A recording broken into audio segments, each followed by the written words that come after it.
Here we are live, Tim Blair. Yeah, how are you doing, Sean Parker? And welcome to Mohawk football, a very special season, a very special season opener here at Parker Field. And we've been waiting for this one, haven't we? Indeed we have, and it looks like the rest of this community's been waiting as well. I tell you, the field is looking great. The crowd has turned out. The weather is right. We were here last night for a little bit of a toad strangler, I guess the old folks would call it. But we're here tonight where the Hazen Hornets have come to town. We begin the 40th season for this football field. First game played in 1978. We begin the 40th season for this edition of Parker Field with the Hazen Hornets coming to town, a team that the Mohawks traveled down to Hornet Field last year and began an excellent campaign with a 20-6 victory. And we also have something pretty neat coming up as the Mohawks have adorned their uniforms with the American flag. They also have basically, I believe, every flag that is placed up on the stanchions around the city for holidays, and they will be carrying those out onto the field with the Marching Mohawk Band out there. We have the coin toss going on right now. Yeah, there's some captains for the Mohawks. We've got Quentin Reeves, number 49. Looks like Corey Fuller, number 10. That's John Jones, the all-state, all-everything linebacker, number 33, and number 16, Elijah Bellers. And the coin toss underway right now. They painted the big P on there this afternoon after the rainfall last night and the impressive win over the Junior Cougars here at Parker Field last night, a 36-6 victory. Now, Michael had unofficially, Michael Harrell had Michael with 205 yards. Oh, you talking about my son. My son played his first game as a running back after being a quarterback his whole life, and here he is in the 9th grade. 10 carries, about 205 yards, 4 touchdowns. But more importantly, as a team, the Mohawk offensive line opened up things, and they rushed for 354 yards and held the Cougars to 105. And they've got a couple of talented running backs. Michael Harrell, Coach Harrell had a lot of praise for Coach Hendricks and his squad. Looks like Hazen will be accepting the kickoff. They will be defending the north goal here at Parker Field. Again, the Hazen Hornets, they come in after finishing in the middle of the pack in conference last year. Actually, they have been a very, very successful program over the years. They've got a record over the course of the last 10 years of, I believe, about 88-35, so nothing to sneeze at. Actually went to the state championship game in 2A, losing to Junction City back in 2014. But right now, all attention on the north end zone as we await the arrival of the Piggott Mohawks for 2017.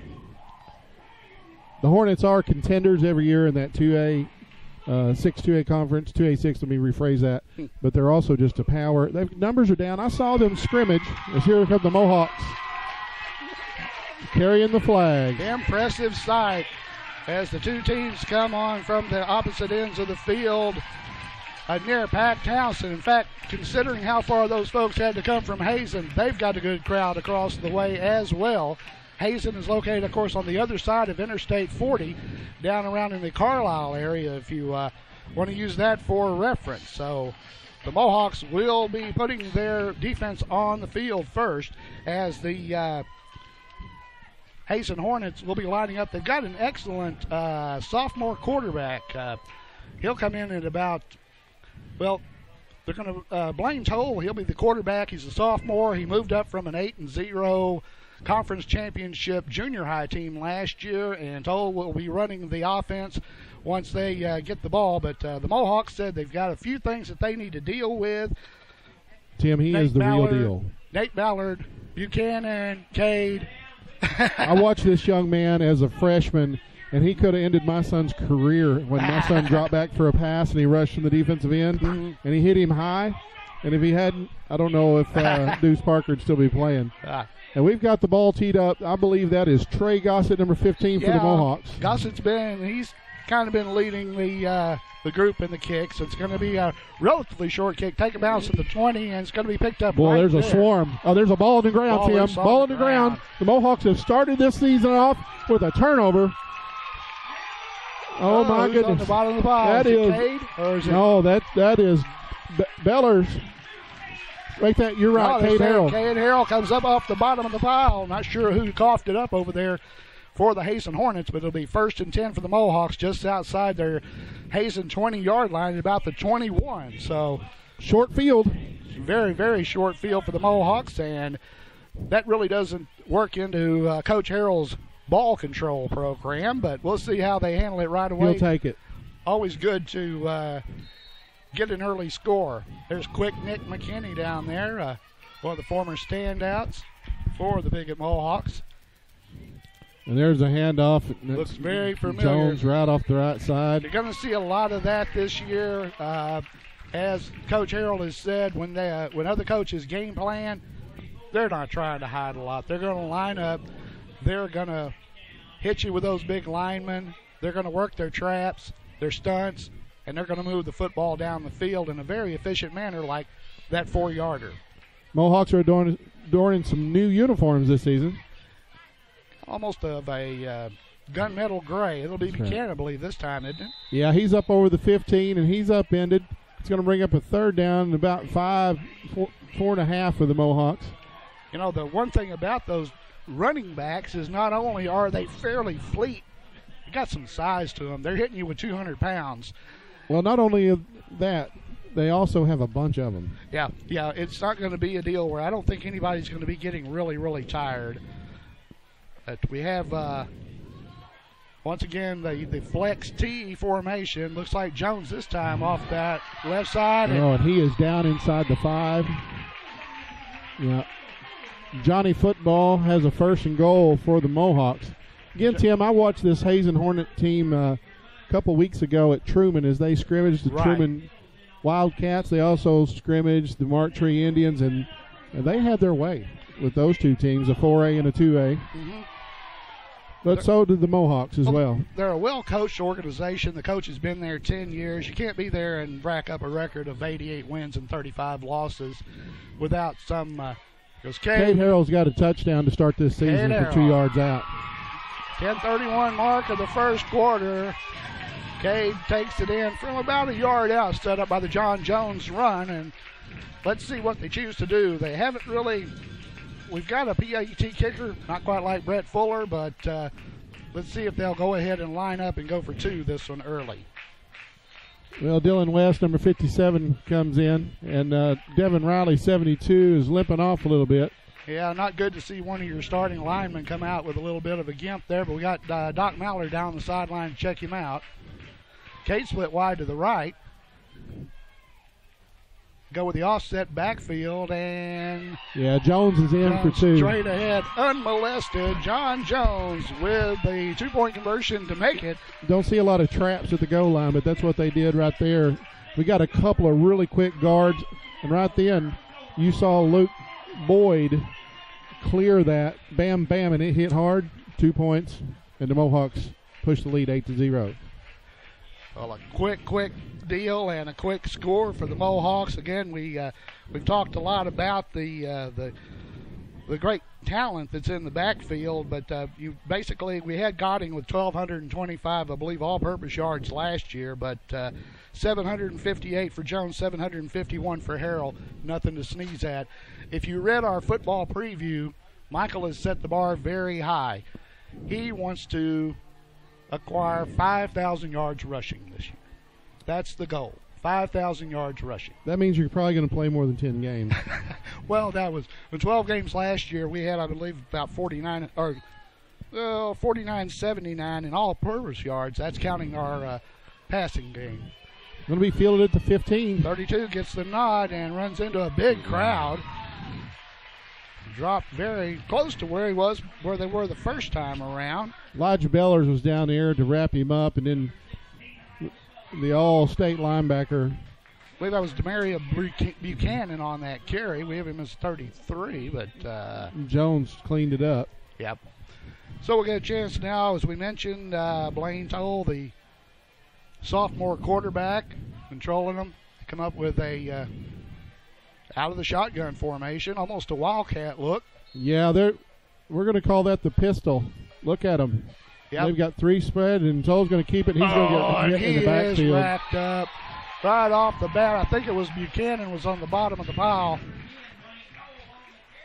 It was Lane Buchanan, the junior, nose guard. He had a raft of tackles last year, and we expect him to have a lot this year. But I think you're also going to see a lot of people show him a lot of respect. Got time out on the field. We'll take a break. You're listening to Mohawk Football, watching Mohawk Football on YHC.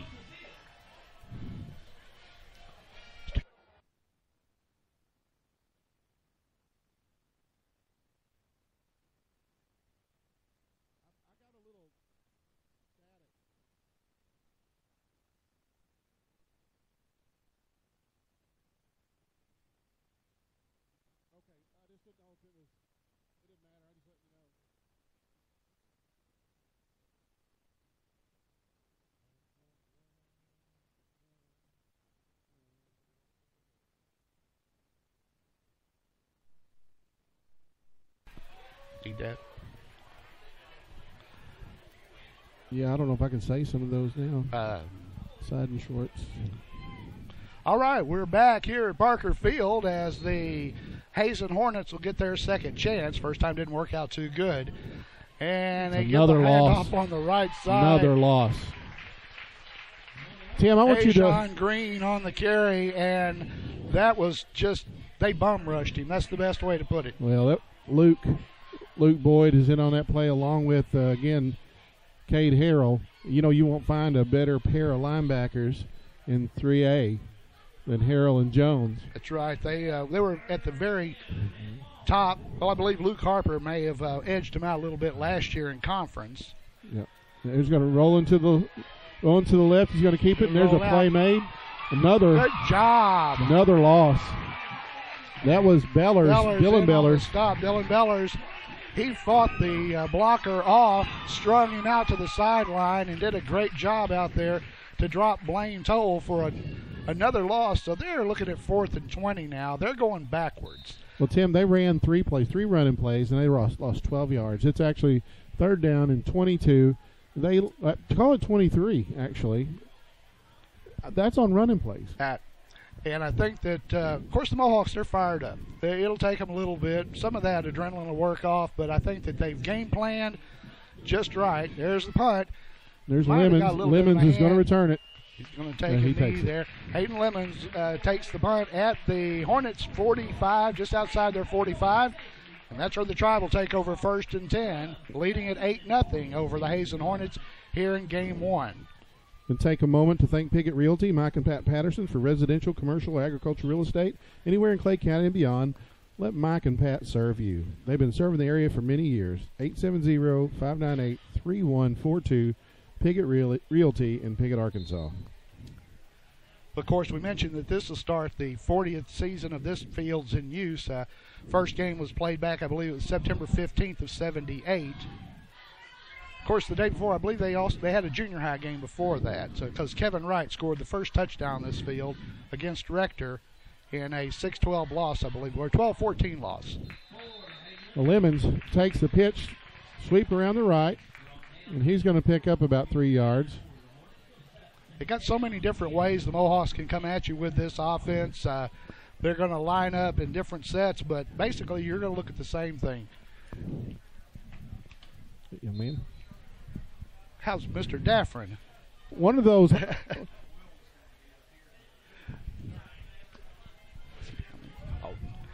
Okay, here we go. Going to be a 2nd down and a long 7. About 8 to go for the first down for the Mohawks.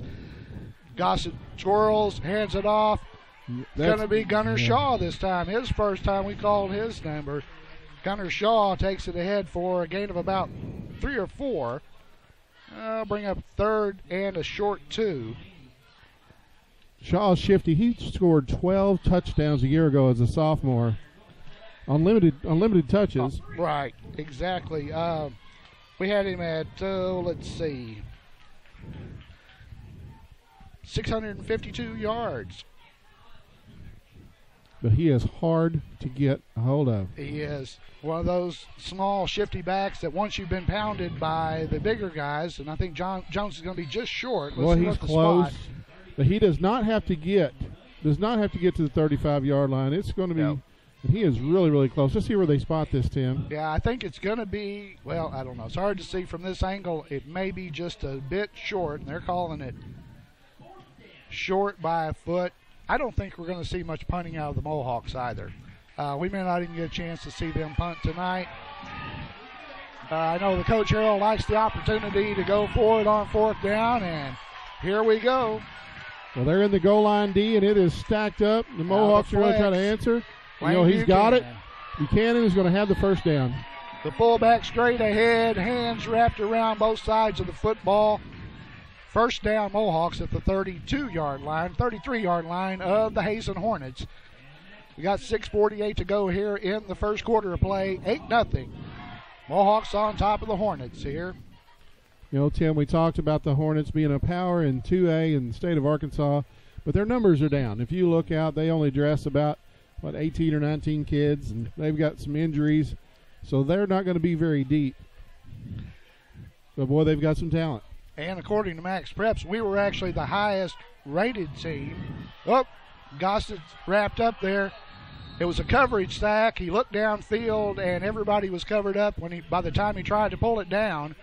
They got in there. Looks like Junior Minor was one of the first ones there. Yeah, Caden Glover, the defensive tackle, the senior at 255 pounds, was there as well. Yeah, they kind of crashed down on Gossett, closed up the options. He did the smart thing, though. Pull that ball down, take the sack, get another shot at it. Don't risk throwing it downfield, getting a turnover. Gossett continues to mature and do a great job at the quarterback position after taking over as a sophomore. Second down for the Mohawks. Gossett's going to hand over the left side. That is Mason Tillman, number 2. The ball is on the ground. Oh, and I think that the Hornets feel like they've got it. Tillman, someone hooked him. Ball came loose, and Hornets will get it. They are going to have it. So the Mohawks have returned the turnover. Right on the 30-yard line. I think it's the 35. But the way they were going backwards a while ago, unless they've made some adjustments to the way they want to attack this Mohawk defense, it may be a little bit of the same. Let's see if they've made any changes. I'm sure that they're going to talk about it. Of course, there's not a lot you can change if you don't have the horses up front to keep those linemen out of the backfield. Well, we've got 5:47 on the first quarter clock, and the Hornets have yet to have a positive yard. You know what? There's a little change there. Yep. And that's going to be a short gainer for Keyshawn Gray. Well, I'll tell you what, the Mohawk defense continued to string that out over there on the corner. They did a good job. The left end, Mason Tillman, helped to bring that in. Gunnar Shaw finished him off. Those linebackers are always there. They're always close by. They fly to the ball. They do a good job of pursuit without over-pursuit. He's worked on staying at home, taking care of your assignment. They've tried not to overcomplicate, especially their defensive backfield sets this year. Make it a little simpler and just take care of business. Straight ahead for a short gain. Looks like the Hazen Green on the carry. He picks up about a yard maybe. Luke Boyd was in there. Luke come off the bottom. Tackle. A couple of guys off the top. And you really can't say enough about the way the field looks. Folks that haven't been here, we've got the new bleacher down there for the band to stay in. They'll be getting a top over that, so it'll be weatherproof. And got a lot of great things here. We encourage everybody to come out. We'll be back here, I believe, in 3 weeks. We've got Portageville and Rector first. 4 receivers in the set. Oh, and they start moving. Yeah. Quarterback rocked back on his heels, and I think that that was when Terrell Penn decided he should go. The ball start is going to eradicate what little gains they had on offense and back them up. Gosh, Pumpkin Hollow season's coming up. Thanks to Darrell and Ellen Dalton, it's Pumpkin Hollow time. The season opens September 16th, and since 1993, it's the fall attraction that draws guests from all over the country. Animals, pumpkins, hay rides, gourds for the kids, corn mazes, horror in the hollow, Bubba's Butcher Barn, zombie paintball, and Forest to Fright. Well, that's also a pumpkin zip line. Plan a trip, party, just go. PumpkinHollow.com. It's pick 598-3568. Pass is completed. Yeah, that was Ethan Whitworth with the reception for check. Ethan Whitworth with the reception for the Hornets, but it's not enough for the first down. It gets them back to about a 5 yards to go for the first now.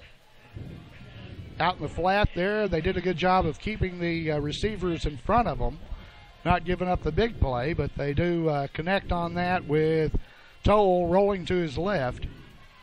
He's a big kid. He's 6'4", about 224, kind of that prototypical high school quarterback. Snaps bobbled. Yeah, but he got it Lemons away. is going to watch it go, and it takes a Hornet bounce. Yes, what a bounce for the Hornets. About the only thing that's Inside gone the well 15. for them. The ball goes over to the Mohawks on the punt. Again, we have a score of 8-0, 4:05 to go, first quarter. You're watching Mohawk football here on YHC.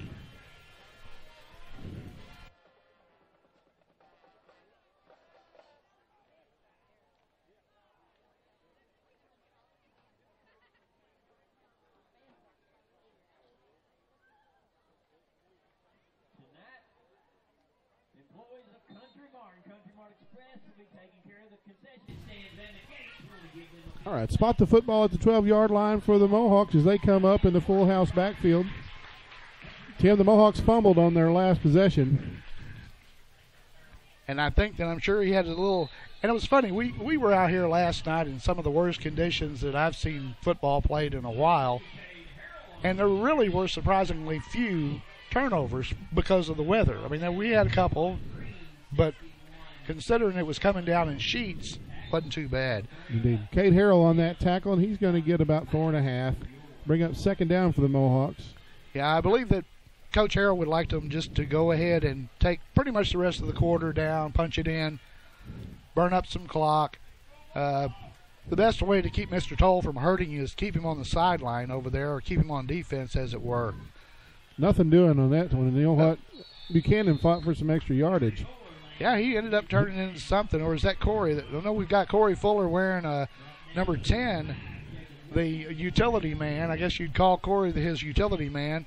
He'll line up wherever you need him, kind of the way older brother Brett had. And we noticed that he shows up with number 10 tonight. So, again, he's versatile, and he's a team player. He just says, wherever you need me, Coach. That's right. The intelligent type that you can tell them what to do, they do it. Third down here for the Mohawks. Jones is going to take over the right side. He is short, and I don't think he got but maybe a foot if he got that. In fact, they say back to the line of scrimmage. That's going to bring up a fourth down, and we will likely see the punting team come on. Let's see what Coach Michael Harrell chooses to do. Quentin Reeves has been taking care of the punting chores in practice. Let's see, he's back there to receive this snap. And he's also the type that you wouldn't be surprised to see him pull it down and take off. Quentin, as most people would argue, probably the most all-around physically gifted. That's a dandy kick. Fair catch, but number 1, Rashid Mills says, we'll take it right here at the 48. And that's where it is, 1st and 10 Hornets. Oh, that Mohawks can't get it going on that drive. They had a turnover. No, but he had about a 38-yard net on that, and you'll take that every time. Good punt. Got a little bit of spiral out of it there for Quentin Reeves. But we've had a chance to see Quentin on the basketball court, on the baseball diamond. He came in, runner-up, I believe, in the state high jump last year in 3A. Athletic kid. And basically, I believe he's about 6'2", 180. He'll go up with you. And excellent jumping ability. They're going to be looking to him for some good stuff this year. He's out to this side, I believe, covering the wide out. Switching the play up. Going to move Junior Minor over to the left side. Single backfield. And they move number 5 into the quarterback spot. Oh, man. He hands it off, and hello. Yeah, that's Johnny football. Big Nate Mallard was there getting up off the bottom of the pile. I think he took his man to the ground and paved the way for John Jones to come in. And he takes a John Green down for a loss of a couple of feet. You know, Tull's not lined up at quarterback at the moment. And he, in the scrimmage the other night, he lined up at tight end quite a bit. Mm-hmm. He looks like a tight end. Mm-hmm. You played tight end at 6'4", didn't you? I did. 224, 225, what? Sometimes more, sometimes less. And there is a miscue Oh, goodness. Jacob Weems, Jr., he has to go back. He also slid down and got up a little bit slow, but that was a big loss. That's going to back him all the way back up to, the 30-yard line, just outside the Hornet 30. That's a 15-yarder. And they've got to get it down to the Mohawk 44 to get a first down. So, Tim, when you get a 15-yard penalty, you get the down over it. When you get a 15-yard bad snap, it's down plus the yardage. And, of course, long snapping, especially when you go with a shotgun, a wildcat, a pistol formation, you got to have a good snapper because it can cost you way more than it can earn you in the long run if you don't get that exchange down. All right, they go to the conventional set with a single back. We were in a move back to green on the sweep blitz formation. Now we were packing the box and they went wide right. They got a chunk of it back, maybe 10 yards or so, but this is going to bring up a fourth down and about 16, 17 to go for the first. And that should have been the last play of the first quarter. Unless they can really, they're going to line it up and try to get it off before the quarter ends. So they're in punting formation. And that's the horn to end the first quarter. 8-0. The Piggott Mohawks leading the Hazen Hornets. Watch Mohawk football on YHC.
And welcome back to Parker Field. Tim Blair and Sean Parker here to bring you the play-by-play tonight as the Piggott Mohawks are hosting the Hazen Hornets in Game 1 of the 2017 football season, one that we hope goes on until maybe December.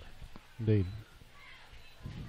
The line drive Good punt. punt. Lemons takes the fair catch and sits down with it at about the 24 and did the smart thing. I don't think letting that one go after the roll they got last time. No, you field it and it doesn't roll.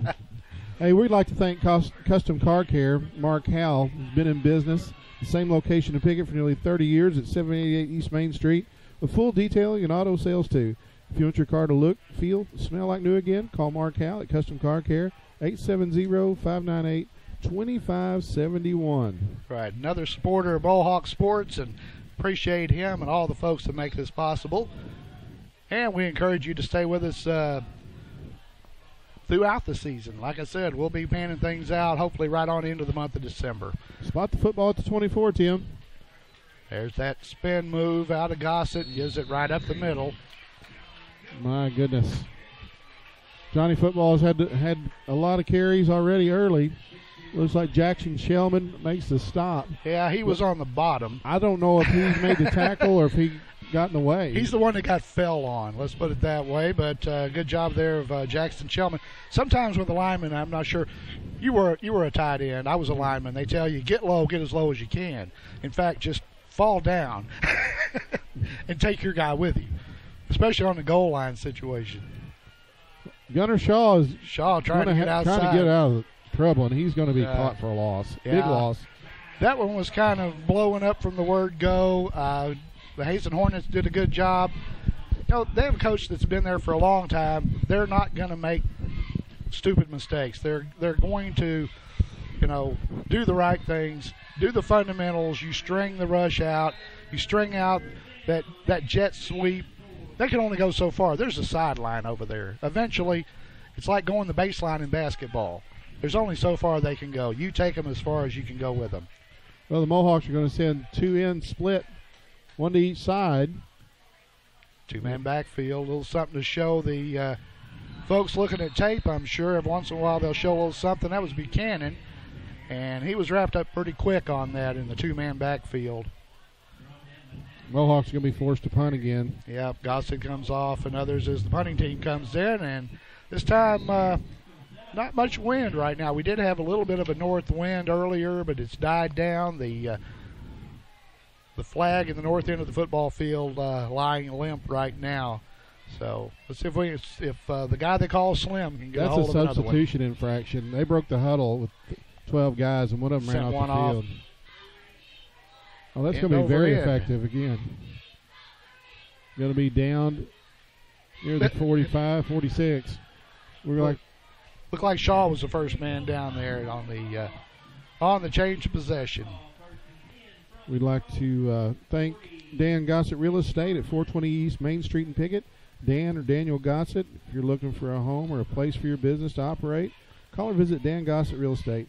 Proud sponsors of Mohawk Athletics. It's 870-598-5555. And also Mohawk Mini Storage, Rodney and Kim Rouse. If you need a place to store your things or a way to get them there, call 870-598-7941. Mohawk Mini Storage in Piggott. We appreciate them being a part of this, and we appreciate the Clay County Times-Democrat for letting me be a part of it. We appreciate Piggott State Bank for all they do. Great time over at the tailgating party this evening. Indeed, and you talk about crowded. They were here early, and they enjoyed it. A lot of burgers cooked and a lot of burgers. He got there a little bit early on that, and yeah, you knew that was coming. Kind of knew it. Lemons was there. You folks saw it just as clearly as why I did. It was a heartbeat too soon. But we appreciate Piggott State Bank sponsoring the tailgating. They wanted to do it down in the, I guess we would call that the Pine Grove, at the south end of the field. They were worried it was a little bit too wet. Not sure how that's going to go with the next home game, which is going to be Osceola for homecoming on September 22nd. We'll see how that works out.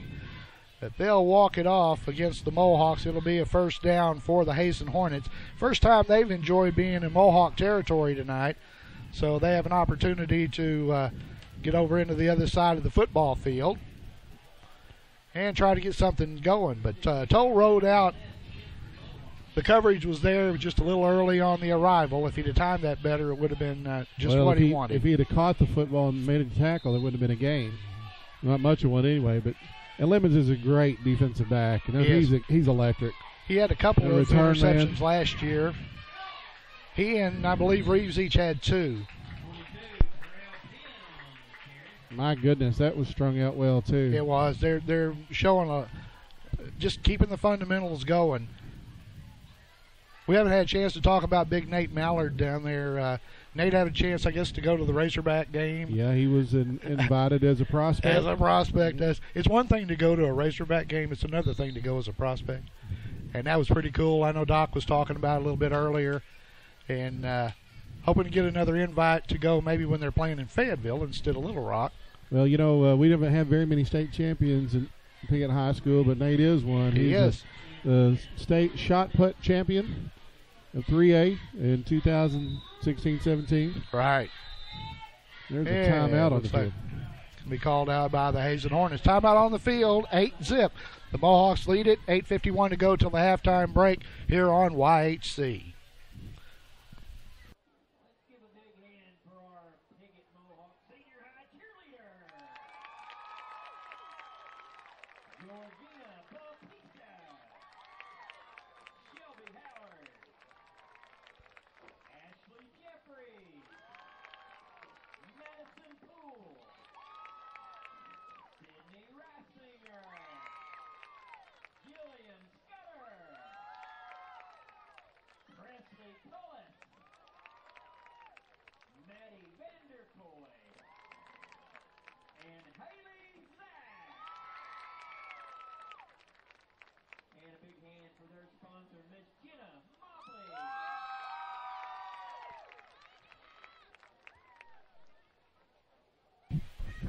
All right, welcome back to Parker Field, the Mohawks and the Hornets. here in non-conference play to begin the 2017 campaign. The Hornets with a second down along 9. You know, Tim, the Mohawks are going to take on non-conference opponent Portageville, Missouri next week. It'll be week 4 in Missouri and only week 2 in Arkansas. Right. Oh, and I believe they pulled somebody off there. Or they I think that's going against the Mohawks, but let's see if there was some movement. Nope, there was some movement on the interior line. Yeah. There's a fine line between drawing them off and just making that little bit of a move. I thought that Coach Hendricks last night in the junior high game, he knew how fired up the Mohawks were. And that one hard count, he just saved that hard count until he needed 4 yards. It was well timed. It worked perfect. But, of course, in a 36-6 win, didn't have a lot to do with the outcome. But he's got a pretty good bunch down there. They're just going to get better as they go. It was a handoff right off the left side. I'll tell you what, he just squirted through and got that 5 yards back. Looked like it. I thought first that they had him right there at the line of scrimmage, but the lead blocker went down, allowing the running back to make his way on up there to make it 3rd and about 7. Like I said, Hayden Lemons had to come up from a safety spot. You know, the Mohawks don't play their D-backs very deep. You know, if you're playing the spread, they will give you some cushion. But I'll tell you what, when you've got 2 tights and everybody in the backfield, they're going to push them all up close. And look at that tight formation they've got there. They've got everybody in a box. I mean, Hazen, there wasn't 8 yards across that spread, it looked like. Every kid was in a box. But Mohawks stack them up. 4th down. Again. Hey, we also need to offer congratulations to Emily Seagraves. She broke the record for singles wins in tennis for the Lady Mohawk tennis team. So, Emily Seagraves, congratulations to her. We'll have details on that coming up in next week's edition of the paper. You know, a lot's going on right now. We've got the golf team doing pretty well, and a couple of those kids are out there as well. Isaac Langley, Trey Gossett, and such. The tennis team, the volleyball team's been in action. With our football teams getting underway, we've got a lot going on with Mohawk sports. And you can't say enough also about the Marching Mohawk Band, the pride of Clay County. Well, the play clock was winding down, and Hazen had to take a timeout. They're second of the first half, and with a break, we'll take a timeout. Be back with more here on YHC.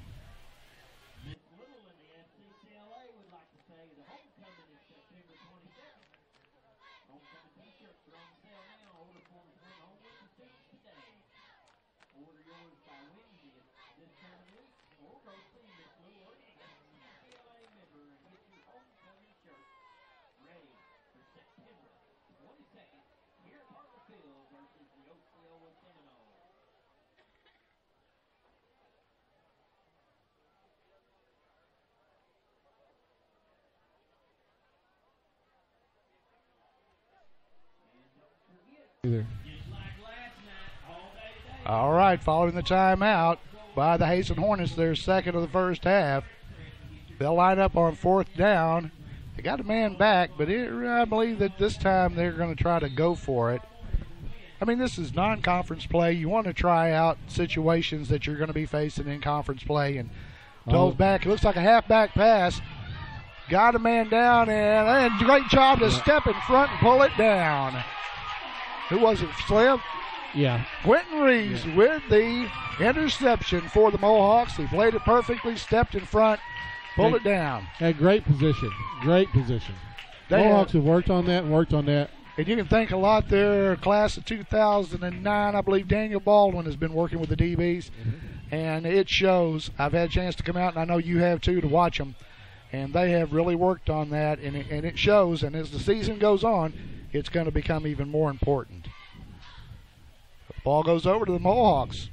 They're going to try to build on an 8-point lead here, 7:20 to go first half. Coming up at halftime, we'll see if we can get some scores from around the area. We've got some other teams in action in non-conference play here in week 1. It's like Cade straight ahead. Cade digging. Is carrying him. Cade starts digging. I mean, we've seen, I've been in the PMAC, the Piggott Mohawk Athletic Complex, and seen these guys working on the weight equipment.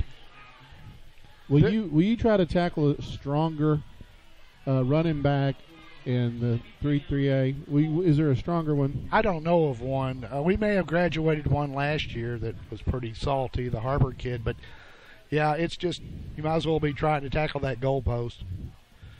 A little misdirection. Yeah, they faked it one way, and that didn't work, and we have a flag. We got a penalty. I think we got a face mask right there. Really? I wasn't sure if that or we got one of our guys on the hold over on that side because it's that situation where trying to protect your running back. They got us right there. It's going to be half the distance. Well, they may not even take this one. They caught him for a loss, so they're probably going to decline this and force third down and long. That's how you do it, right? Mm-hmm. In that area, that's what you're going to get. You're going to get an offensive lineman that's grabbed somebody or a running back. The D-line got their hand in their face. Right. That's exactly what's going to happen. It'll be 3rd and 8 as they decline the penalty, take the loss, and loss it down. All right, Mohawks back. Not quite in the shadow of their own goalpost, but pretty deep in their own territory. Now they're going to give it to Gade. He only got about a yard. Yeah, that dive left, or the left blast, I guess they might call it. And it looks like we're going to have Reeves come back out and punt again. You're going to punt. We'd like to thank Piggott Family Medical Clinic. Piggott Mohawks football on WageCTV is brought to you by the Piggott Family Medical Clinic on West Jackson Street in Piggott. It's now affiliated with St. Bernard's Medical Center. Wish the Mohawks the best of luck. Their providers, Drs. Dennis Blake, Greg Mallard, advanced nurses Brandy Pace and Megan Rathler, are committed to providing excellent service for your medical need. Call for appointments, 598-2236. From his goal line, or about the 1 or 2, Quentin Reeves takes the snap. Good protection. A great snap. And he drilled it. Good That's roll. That's going to be very effective. Excellent. Yes, sir. They can't do anything of that. Lemons down to down it. I believe Gunnar Shaw was at Tillman down with him. But Rashid Mills didn't have a chance at all to get a hold of that one. About 46 yards on the net. That'll flip the field, won't it? A punting game is so important. It only really, though, affects you if you don't have one. Oh, indeed. Clay County Abstract brings you Mohawk Football and White CTV. Van Witten and his staff are true professionals for real estate transactions, including title searches, insurance, and closings. Contact Clay County Abstract on the square in Piggott, 870-598-5207. And here come the Hornets again. They got guys, they got a wing on the left side, 2 wide left, 1 wide right, out of the pistol, go out the flat, and all that was an ill-advised pass. I think I would have pulled that down. There were gray jerseys. There were Mohawk jerseys out there, and we got a Mohawk down. That's Dylan Bellers, number 22. Looks like he's cramped up a little. Bellers, who lines up the defensive end and also plays tight end for the Tribe. He'll be coming to the sideline. And saw a little bit of that last night. It wasn't quite as bad with the rain we had, but it was kind of humid. We'll kind of check now and see how this goes. He might have got his ankle stepped on, though. Could have been that, too. Like Doc Mallard's going to attend to him, and here come the Hornets on 2nd and long. They lost 6 yards. They got a man down. Gunnar Shaw was down. Sack. Told, misses, and finally he's hit and dropped. He might have, but Fuller was there to finish it off. That's a big kid. And a good job there by Gunnar Shaw. He had Rashid Mills blanketed again. They talked about it in practice, the coverage sack. Don't give the quarterback anywhere to go. You give your linemen all kinds of time. Your linemen, your linebackers, your defensive ends, they can crash in on him then. But covering that wide receiver, staying with your coverage, is something they've worked a lot on this year because they know, especially when they start playing some of the schools later in the year and into the postseason, they're going to see a lot of that. Splits to both sides. They're going to look downfield, throwing off his back foot. That's a duck. That's another short one, way short. Good job again as the double team out there actually on that time for the Mohawks. Tull ended up on his back, courtesy of Alex Gibson, number 52, who checked in. Hazen Green was the intended receiver. He was doubled up out there. I believe Gossett and I think it's Reeves over there on that far side that was covering the receiver on that. So it's bringing up a 4th down almost 20. I got to be what, it's about 19 to go for the first. It certainly is, Tim. It's 18, 19 yards to go for the first down. They're in punt formation once again. And looks like Shaw standing back at his 40. A little bit of a Hayden weak Lemons snap, but a good take kick. It was Lemons that pulls it down. Ball goes back over to the Mohawks with 3:58 to play in the first half. 8-0 Piggott over Hazen here on YHC.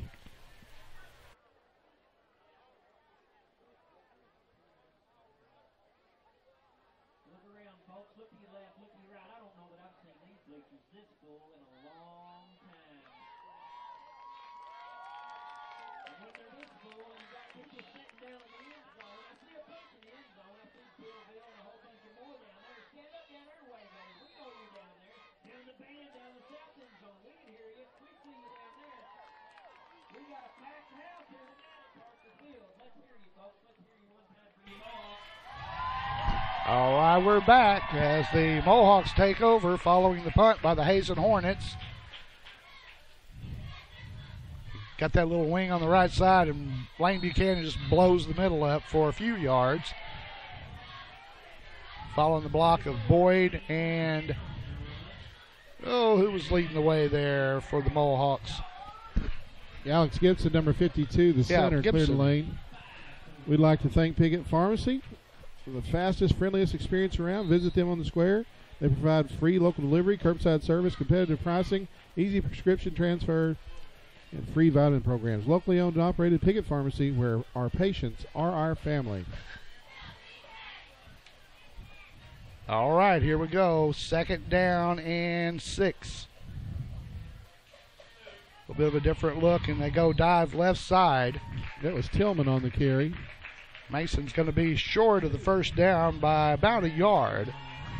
Bring up a 3rd and short from just inside the Mohawk 45-yard line. And we're inside 3 minutes to go in the first half. I'm sure that Coach Harrell would like to have a little bit more of a cushion here at the halftime break, but good to have that touchdown. Of course, the Mohawks getting the ball early, but unable to capitalize since then. Right up the gut. Right the middle. There we go. Looks like Gunner going to the house. 5 chases 5. Touchdown. Tim, that's the thing. When you stack the box and you have 10 men in the box, if one gets loose, it is a big gainer. And that was a big gainer. It was Gunner Shaw, wasn't it? Yeah, Gunner Shaw, number 5. He is a magnet for touchdowns. He has a nose for the end zone. Shaw got in.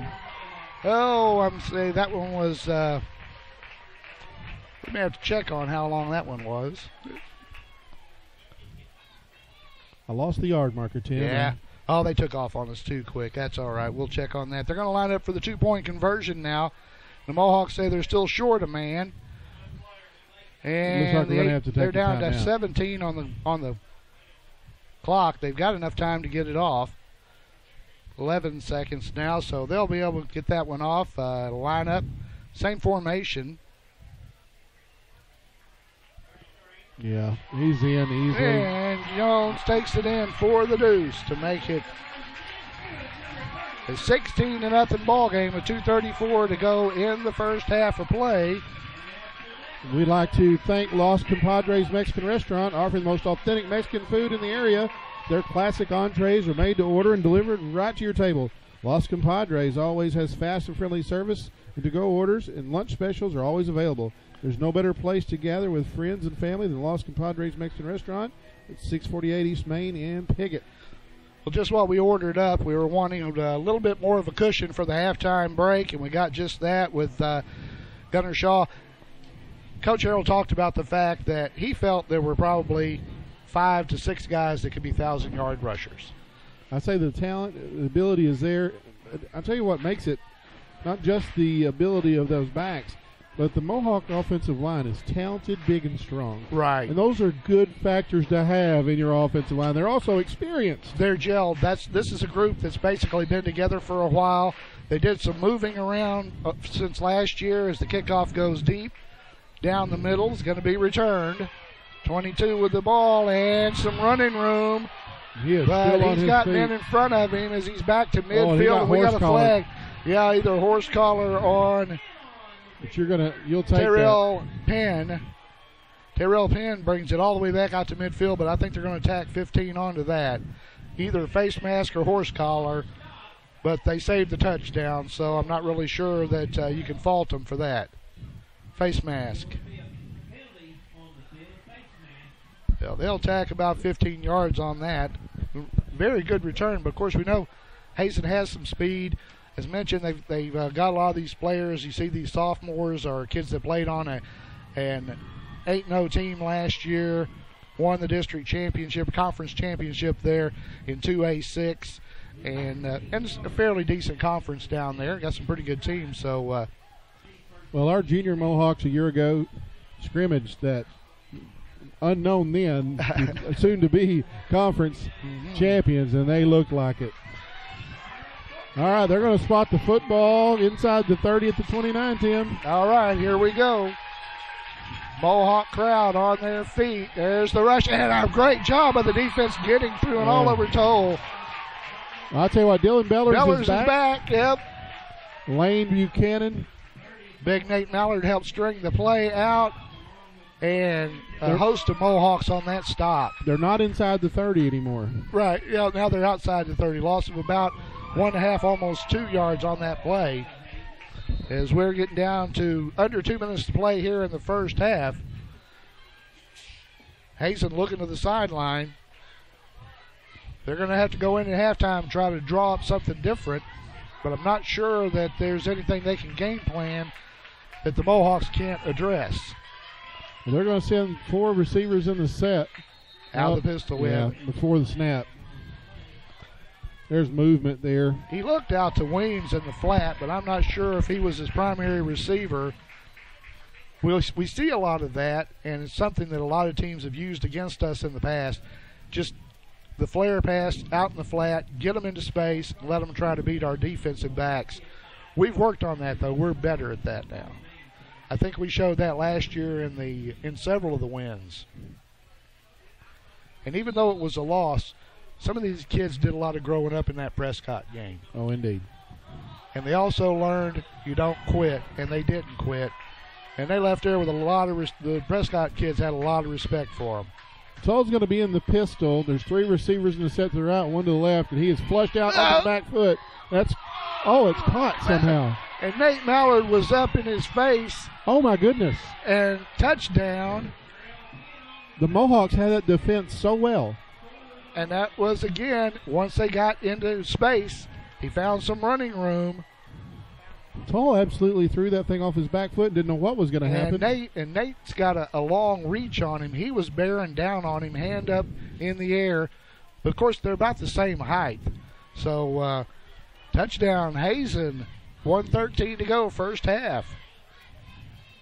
Well, the Mohawks will get the football to start the second half as they deferred. And they won the toss and deferred. But my goodness, you didn't expect that to happen right there. No, it came from about the 32-yard line. They bring him in tight now for the 2-point conversion. 21 straight ahead. He stood up. No. And he did get in on there was a delayed extra call. effort. A very delayed call. 2-point conversion's good to make it a 16-8 game with 1:13 to play in the first half.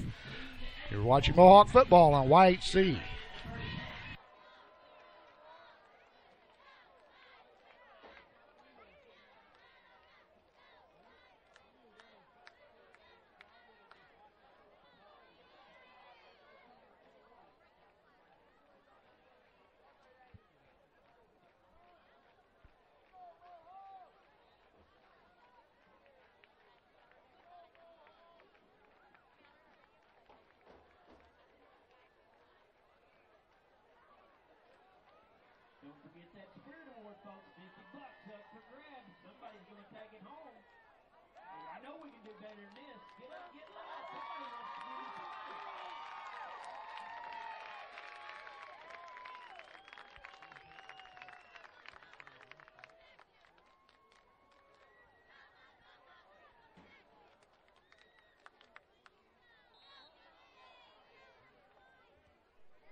All right, we're back at Parker Field, 16-8.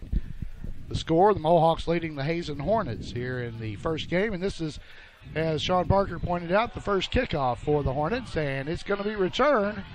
In fact, a little bit of a broken play, and we got some running room going.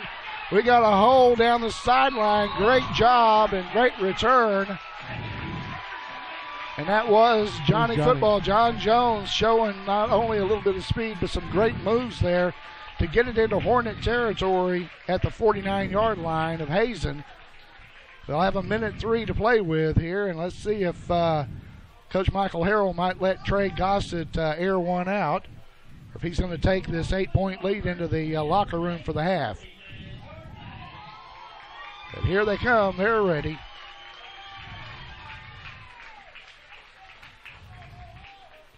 I know we play a lot of guys both ways, but it looks like Hazen's going to have more of that going on. They don't have many guys over on that far sideline. There's Shaw again. Yeah, there's Shaw. And he almost broke that one. He took 19 yards down to the 30. Oh, and we got a little. Yeah, a pushing, some shoving. I'm not sure who was the one who instituted that, or if it's going to go both ways. We got a couple of players. I know that Corey Fuller was down there following. Let's wait and see what the officials have to say about it. They're going to hash it out and send us a signal. Expect a little bit of that, especially in the early season. Yeah, they're going to offset. They're going to get them, both of them. So the ball doesn't move. So but you don't want to get two.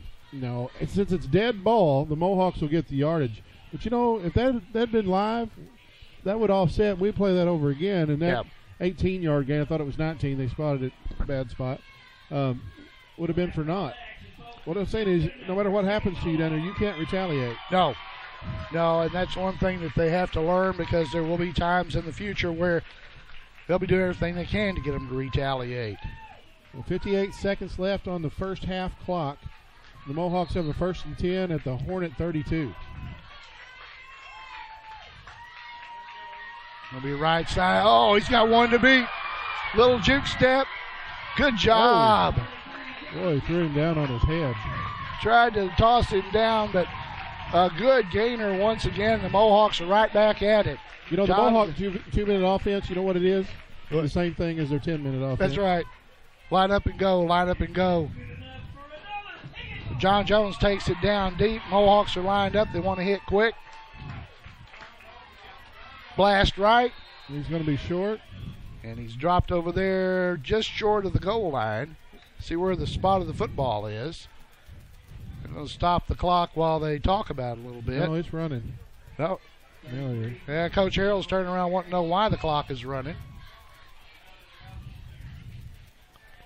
You know, there were about 8 seconds that came off the clock while they were deciding what to do. So let's see what the Mohawks can do now. Looks like they're looking at a 1st and goal, according to the chain gang over there. Well, there's a lot of confusion, Tim. And it seems to be. They don't even know where to spot the football, and I'm not sure why. Now they're going to go ahead and walk it down to about the 2-yard line and mark it right there. There's a couple of Hazen coaches over there that have the same question. What's going on? They've come over to talk with Coach Michael Harrell. You see Coach Walter Rao down on the sideline. We'll be losing him for a few games. I'm not sure exactly how many, but of course he's a member of the National Guard. He's been called to duty to go to Texas and help with Hurricane Harvey. We're lucky to have him here tonight. He recently promoted to captain. We're proud of him. We are. Here we go. Touchdown, Mohawks. I'm not even sure who had the football on that one. Yeah, I'm pretty sure Gossett still has it. Gossett with the keeper. Oftentimes, in the Mohawk offense, the quarterback has an option to audible. If he sees nobody over the center, he can audible and go to it. And the Mohawks answer. Right. And he's got a good blocker there in that center position, too. So the Mohawks answer the Hazen touchdown with one of their own here as time runs down in the first half of play. 17 seconds to go till the first half. And the 2-point conversion now out of the T formation, or the flex T if you want to call it that. Straight ahead. Looks like Lane Buchanan. It is. Lane Buchanan, fullback, with the 2-point conversion. Extend the lead to 24-8. You're watching Mohawk football on White CTV. And after the score, your Piggott Mohawks lead 24-8. Here late in the first half.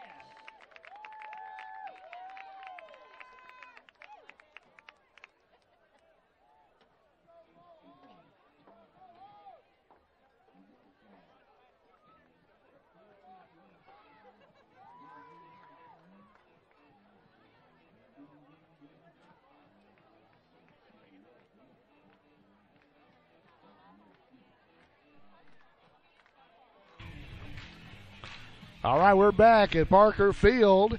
We begin the 40th season for this whole field, and it has never looked better. I can tell you that. I've been here for a lot of those seasons, it seems like. And we don't have that crest out there in the middle of the bald spot that we had for many years. We've got the natural turf. It feels, if you haven't been out there, it's like a cushion. Little dribbler, it's not going to go the 10 yards, so they'll have an opportunity here to throw the flag on them or take the ball where it's spotted, I guess. Yeah, then also no time runs off the clock there. Right, it wasn't touched. Clock doesn't start, so nothing burns off. I'm not really sure with 17 seconds and an arm on that quarterback like they have. I may have chosen to kick deep. We'll see if it ends up having any impact on the first half score. Now the officials are talking about it, spotting the football. Well, there's no discussion, and the ball is spotted right there where it's inside Mohawk territory, right around the 49. We've got 17 ticks on the clock. Of course, these Mohawks will be on the road next week at Portageville, Missouri to take on the Bulldogs in non-conference out-of-state play. The following week, we'll be down at Rector for the rivalry game with the Cougars. Week after that, back here for homecoming as the Osceola Seminole come to town in what should prove to be a very pivotal conference game.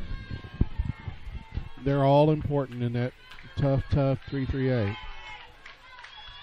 Shotgun formation, alone in the backfield is Joel. He's got wings on both sides. Two to the right, puts one up, caught, waylaid there. That'll be a first down. Bellers is the first, and looks like Lemons, but the reception made by the Hornets is going to be enough for the first down. That hung up in the air, and I just waited for a Mohawk to make a break on it. Now, they burned 2 timeouts early in this half, so their options are not quite as much as they should be. Again, low in the backfield, the quarterback takes the snap, he's back. Here comes the big rush, and the same results, catching the ball in front of the defensive backs, and that was the end of the half.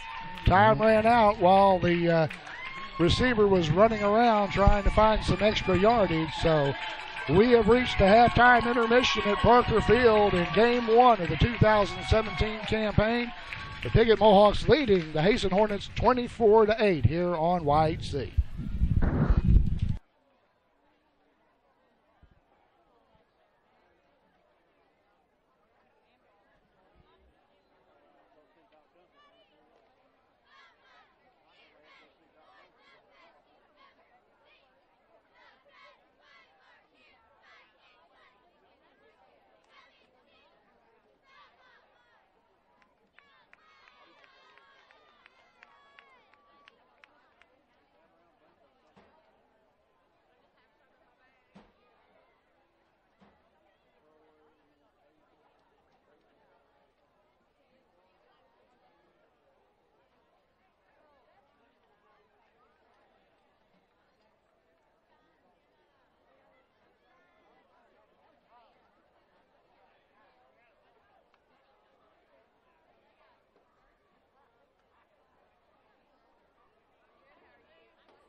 Field here in Piggott, Arkansas.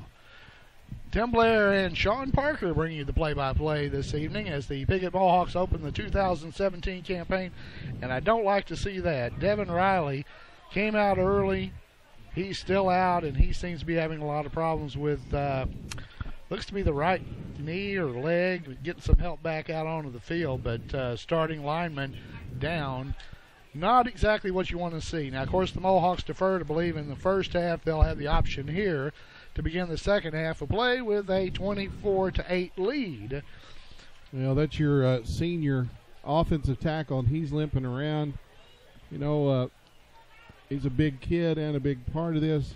The Mohawks, the cupboard's not bare. No.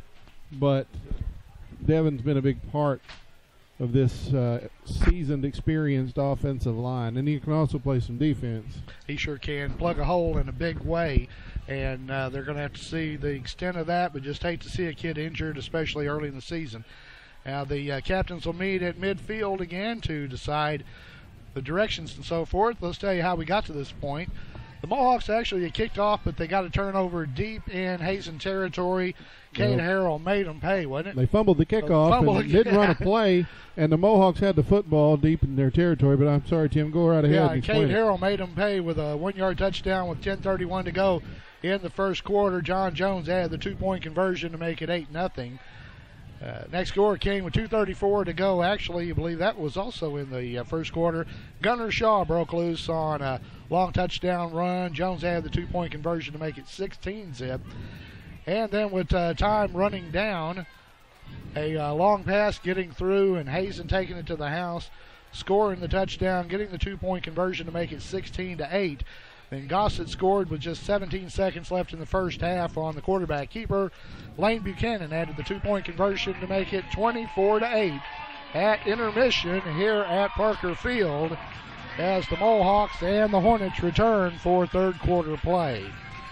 So we're checking some other scores from around the region here and see what's going on with some of these non-conference games that are taking place around the state of Arkansas and involving some, of course, our regional teams. And we've been trying to keep an eye on some of those. And Tim, Rivercrest has a 21-0 lead over Paragould. A year ago, that went the other way. That's right. It was a loss on them. Truman's beating Hoxie 21-0. Now, you saw Truman. So that kind of gives you a little idea about where Hoxie stacks up this year. Somebody we're going to see later in the season, I believe, in about week 7. Got some other teams in action around the area. We'll talk about that as those scores come in. A lot of them are reaching the halftime break now, as we have. Corning and Melbourne, no score. Salem trailing Mountain View 7-6. That's a step up for them. Newport leading Gosnell 7-zip at the halftime break. Well, 3A Osceola has a 7-0 lead early over 5A Blytheville. And we're ready to get this one underway. Their second kick is a short, or rather a low one, that will be fielded. Buchanan back there, and he comes out to about the 33-yard line. That's where the Mohawks will take over 1st and 10.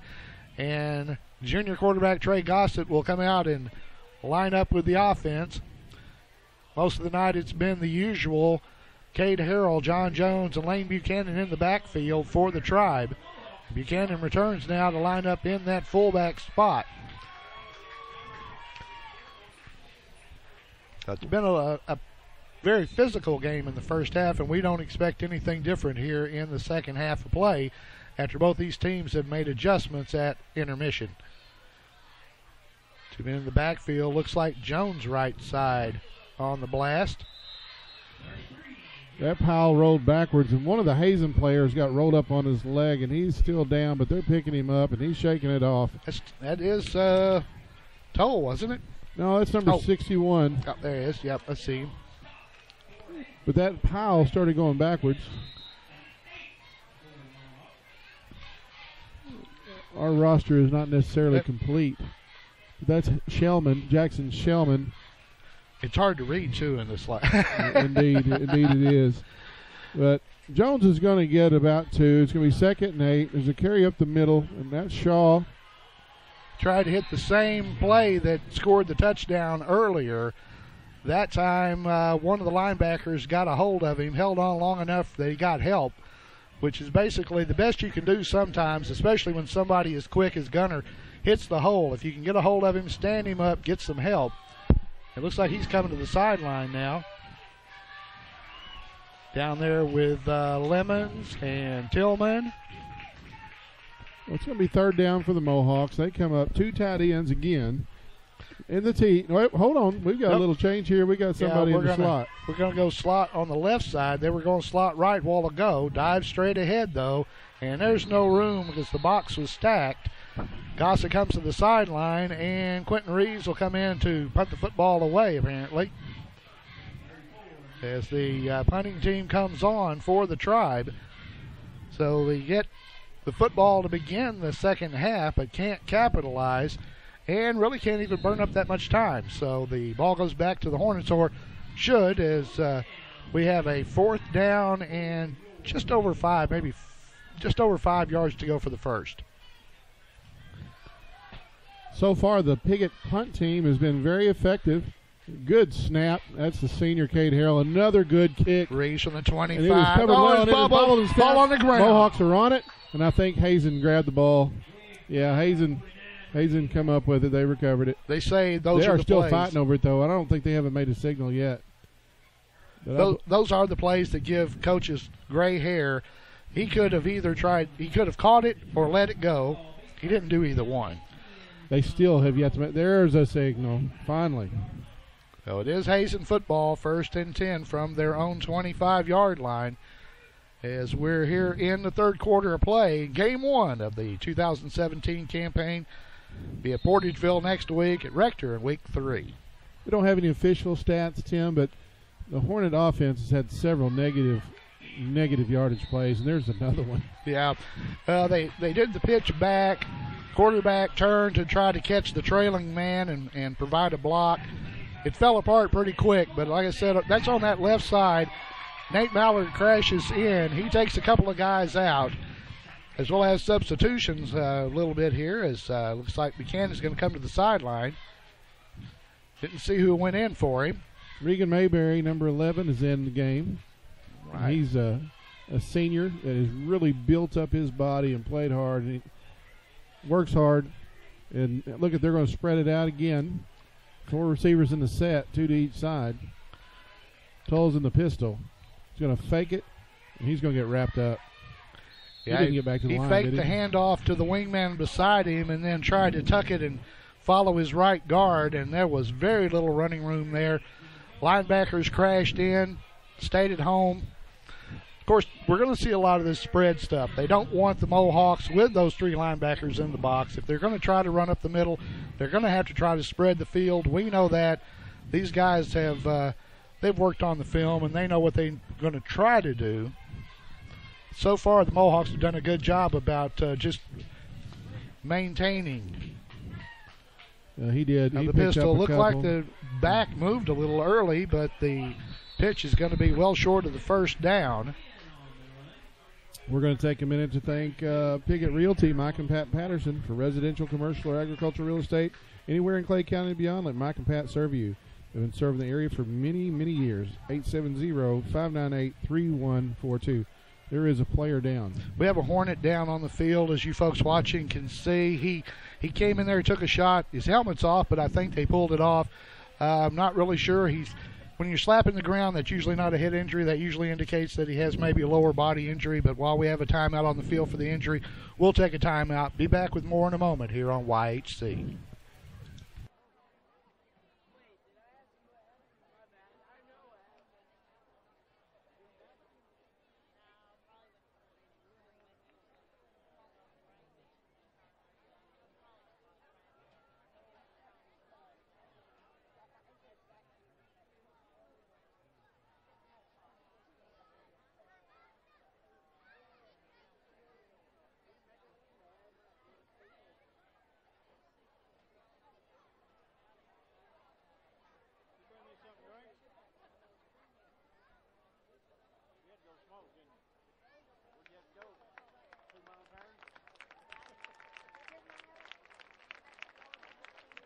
Give number 22 a big hand. Darrell 10.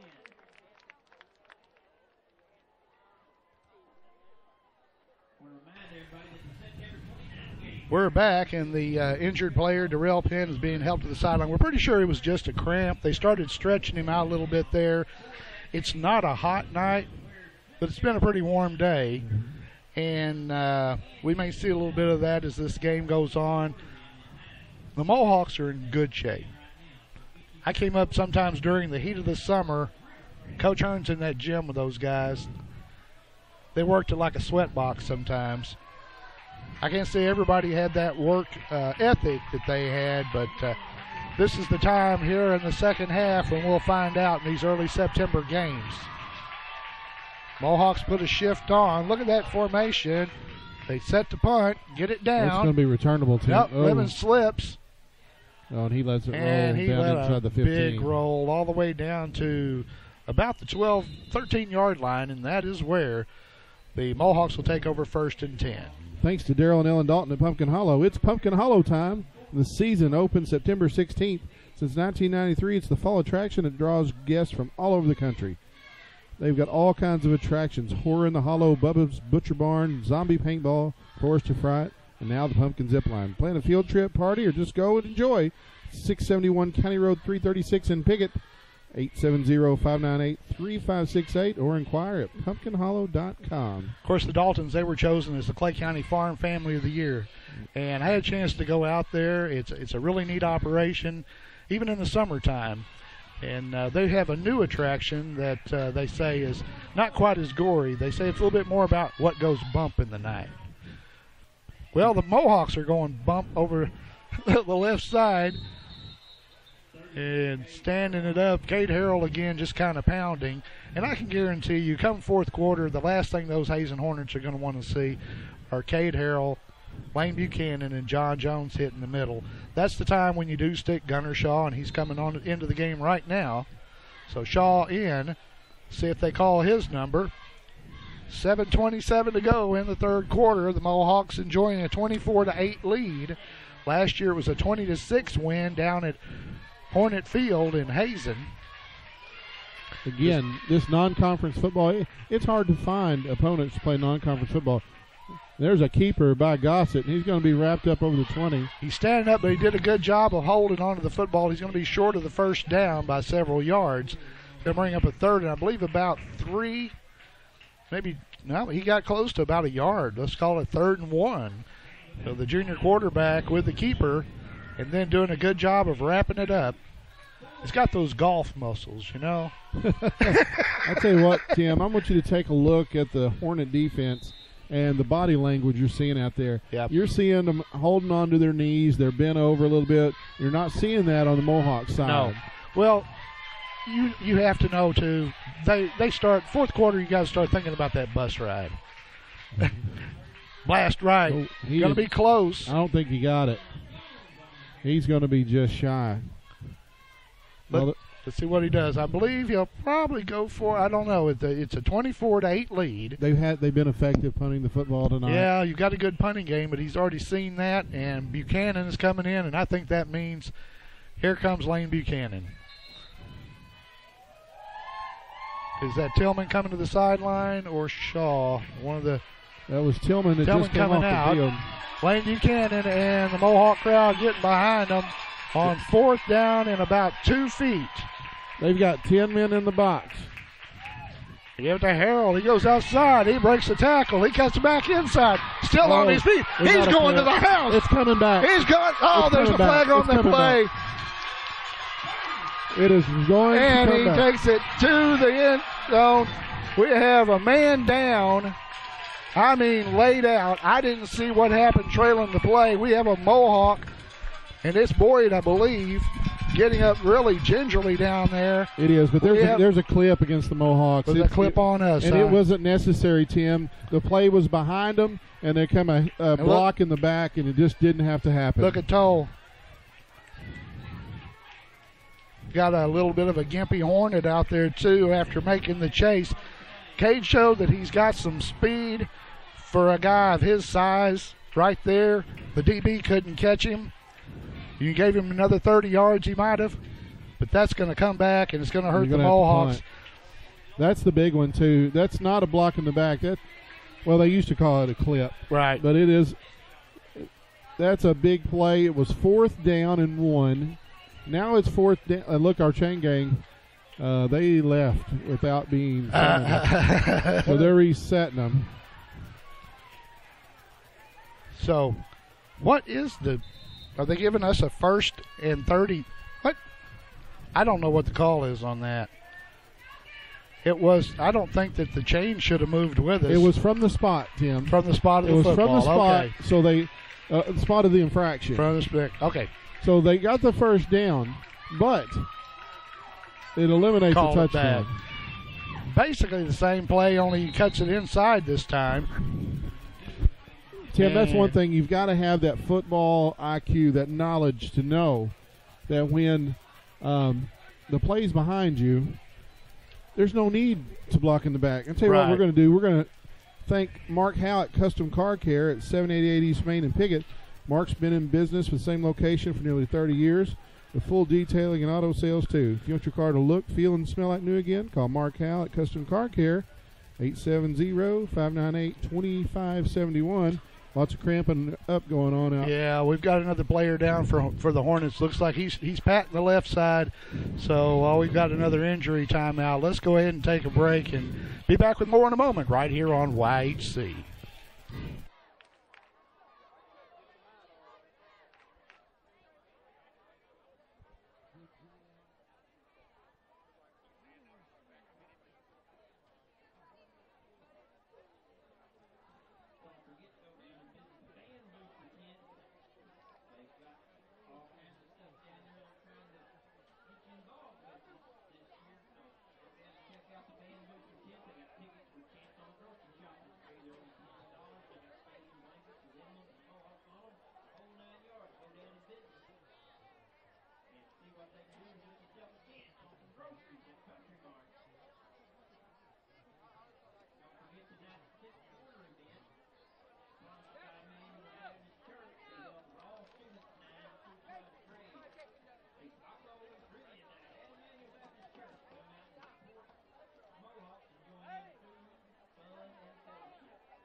All right, we're back at Parker Field, and Penn was stretched and removed once again, so I'm not sure if we'll see him back. That's twice he's cramped up pretty bad.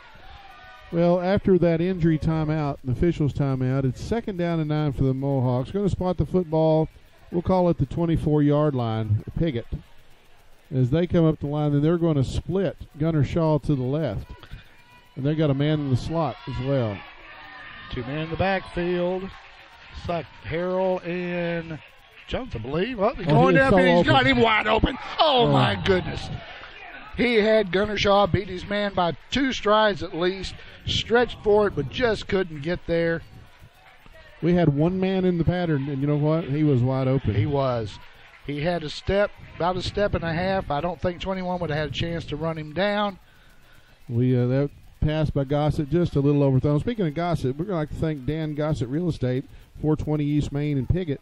Dan and Daniel Gossett. If you're looking for a home or a place for your business to operate, call or visit Dan Gossett Real Estate. Proud sponsors of Mohawk Athletics, 870-598-5555. Straight ahead, no room. It's going to come up about 4th and 8, isn't it? It sure is. We're going to have a 4th down for the Mohawks again. Probably see Quentin Reeves and the punting team back on. And if you see Dan Gossett or Daniel, just tell them thanks for sponsoring the broadcast. We also appreciate Rodney and Kim Rouse from Mohawk Mini Storage. They've got all kinds of places if you need to store your things. If you got a way to get them there, they can rent you a trailer. They'll help you out. Call 870-598-7941. That's Mohawk Mini Storage in Piggott. Reeves back to punt for the Tribe. He'll be standing at about his own 13-yard line. Hazen respecting what he's been able to do so far. Good snap, no pressure. Line drive punt's going to roll. Big roll. One's back there, but too many Mohawks to even think about it. It's going to go to about the 36, and that's where the Hazen Hornets will take over 1st and 10. We'd like to thank the Piggott Family Medical Clinic. Piggott Mohawk Football on YHCTV is brought to you by the Piggott Family Medical Clinic at 425 West Jackson. The clinic is affiliated with St. Bernard's Medical Center. And wish the Mohawks the best of luck this season. Their providers, Dr. Dennis Blake, Greg Mallard, advanced nurses Brandy Pace and Megan Rathel, are committed to providing excellent service for your medical needs. Call for your next appointment, 870-598-2236. All right. Doc Mallard, Doc Blake, a couple of hometown boys. It's a snap, fake, told straight ahead. He shakes off the first man. But he looked like 224 pounds He there. did. He looked like 6'4", 224 coming through there. Boyd ended up wrapping him up around the legs. Of course, a lot of football will be going on. The Hogs, they notched a big win last night over, not exactly one of the premier programs in the nation, but they handed out a pretty good whipping down at War Memorial Stadium. Red Wolves are going to get it underway against Nebraska. Probably won't be that same turnout. Oh, my goodness. That handoff was almost taken. That's got to be Johnny Jones, or he wouldn't be helping him up. He almost got there before the back did. That's got to be Johnny Football. He will help them up. I asked him about it. I said, do you have to help him up every time? Every once in a while you want to leave him laying. He's a fine young man. He's a good young man, good Christian young man, and the kind of kids that you want to coach and want to be around. They're a lot of fun to be around. I enjoy going down to the athletic facility. Looks like Bellers is cramping up maybe just a little bit again. He's grabbing that he's right replaced hammy in the lineup bit by Elijah Bellers, his brother. But here, another lost yardage play. They're going to sling that out there. It was good timing. No, they're going to say he was there too soon. I was kind of wondering about that. It wasn't the timing necessarily, Tim. It's just that he went through him to get to it. Yeah. So they're going to get you I for think that. in the wrestling move, that's called a suplex, isn't it? When you just kind of just pick the... It's a high back to belly suplex. Gordon Sully reference there. There you go. Atlanta Wrestling. Or the super suplex. All right. Now, in high school football, pass interference is what they've called. It's a 15-yard penalty, whether it's 1 yard downfield or 99 yards downfield. It's not the same, but that keeps you from throwing it deep and getting a deep spot, though. So it's a little different, yes, in high school football. But right now, Hazen is running out of time because they've got about 2.5 minutes to go here in the third. They're trailing 24-8. They need a quick score, and that ain't going to get it. That's another lost yardage play. And I want to tell you. And the Mohawks are just pushing the blockers into the backfield, and now we got another. Looks like somebody coming up grabbing a groin muscle or something there. It doesn't look good, and it's John. Where is it? No, that's Lane. Lane Buchanan comes to the sideline for the Mohawks. Elijah Bellers made a play there. Number 16 for the Mohawks. It was something, I must say, last night watching the junior high game. There's a little history there between your son and Dave Hendricks' son. Yeah, you two played each other, 30 years ago or so? Yeah, Dave and I played against each other in the 80s.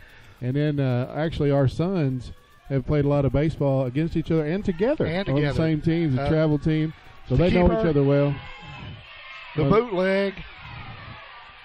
He got the first down. We're going to have a flag. What's the penalty here? I don't know, but Mason Tillman seems to feel it might be on him because he's slapping his head. It might be, though, against Hazen for a clip. I think it's a illegal block. Yeah. Yeah, block. That's what it is. They call it illegal use of the hands or whatever, but it's going to go against the Hornets. They sent their big guy out there. He hung it out to try to get that first down. But they're going to walk it back the other way. And while they do, we're going to thank Clay County Abstract on 2nd Street in Piggott. Van Witten and staff are true professionals for your real estate transactions, including title searches, title insurance, and closings. Contact Clay County Abstract on the square in Piggott, 870-598-5207. Now, that's a spot foul, too, so there's going to be a first down, and they're going to spot the football. We're at the 46 of the Mohawks. 1st and 10. Nope. Let me rephrase that. I'm not really sure what they're. Yeah, I think they have decided now it will be a 1st and 10. They got to move the other end of the chain down. For a minute there, they had a 1st and 8. The ever rare first down and 8. Right into the middle again, and the Mohawks stand him up. And there's just no room in there, Tim. It's just whatever they can pick, they can pick. As Dylan West, number 57, enters the game. Regan Mayberry, 11. Is going to check out. Gets a good hand there from Daffrin. We're inside a minute. It's also fun, as we've talked about, we're hearing a lot of names that are very familiar. Daffrin, Lemons, Harrell. These are names that have been generational. We're getting into multiple generations here, and that's a fun part of it. There's the keeper. Nate got spun out. There's the pass. Nice. Good job to step in front over there on the far side. That's Lemons in great position. Yeah, Hayden Lemons with some good hands. There's another, like you said, generational. We've had several good Lemons players. I couldn't help but notice the starting offense for the 1987 team, which you were on. Mm-hmm. 2 of the Self boys, I believe, on that squad. We don't have any currently. No. But I mean, you look at this with Nate Mallard. He's generational. His dad played here. Yeah, you played with him. Tillman. Generational. Shaw, Harrell. You look at them; they're out there. That's right, and that's some of the fun about it. Yep, there you go. All right, well, we've got a timeout on the field with just 36 seconds to go in the third quarter. We'll take a short break. Be back with more in a moment. You're watching Mohawk football on YHC.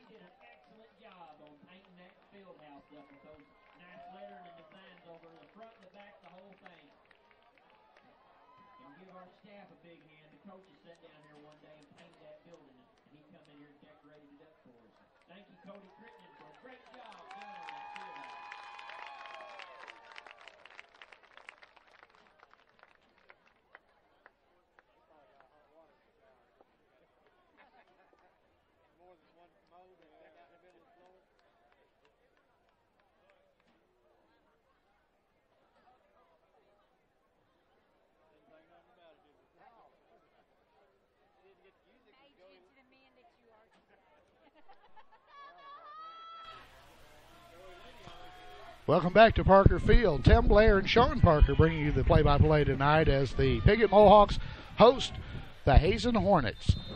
Non-conference action to begin the 2017 campaign, and Hazen with the football, 3rd down and movement. It was 3rd and 8, but we're just going to go ahead and call it. It's closer to 3rd and 13. Yeah, it will be now. Hornets, and when a guy fires off, but when he takes that step and goes, oops, it's almost, Did anybody see that?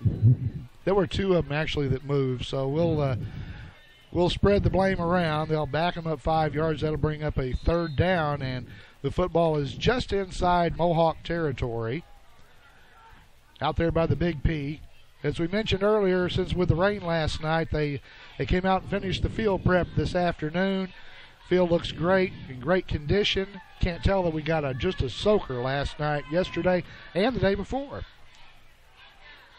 With a snap, fakes to the first guy, the spin move, gives it off to 21, and he breaks the tackle.